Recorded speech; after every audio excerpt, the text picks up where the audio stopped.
laba qof ayaa waxay u sii baahan tahay xanaano aad u gaar ah 12 qof tirada guud ee ilaa ay hadda lahaayo waa 21 qof hal qof wuxuu ku jiraa xalane 5 qof waxay ku jirtaa isbitaalka Martiin waxay karantiin ku yihiin gurigooda laba way raysatay oo ilaahay waa bogsiyay alxamdulillah hal qofna waa dhintay ilaahay ha u naxariisto jannada ka waraabiyo intii uu ka baxay isaga intii geeriyotay Allah u naxariisto sabarna Allah ka siiyo walaalayaal caafimaadkiina ka fikira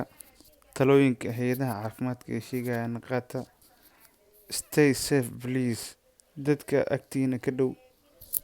caafimaadkooda ka fikira fadlan coronavirus waa cudur jira ha laga digtoonaado qof walba ayuuna maaragtay saameyn karaa cudurkaas waa cudur halis ah dunida dhan ayuuna ka jiraa marka ka fikira dadkiina iyo waalidkiina hay'adaha taladoodana qaata hay'adaha caafimaadka gacmaha iska meera taladana qaata dowladda please stay safe waa iyaga talo ma fahanteen asxaabta qaaliga aamin cudurkan waa cudur jiro cudur dilaaca waaye waa loo dhintaa waa inay aamintaan taas waa inay rumaysataan please stay safe in qofka loo hanyoodo oo laabta la geliyo marka la is salaamayo waa in la joojiyo taas in qofku ku qufaco ama ku hindhiso xusulka isaga oo laabayo cududda ama isticmaalo tiish inaanan marnaba ku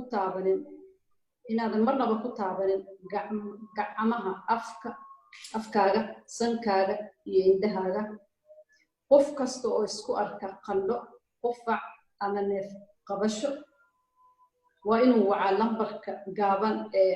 449 si loo siiyo talo caafimaad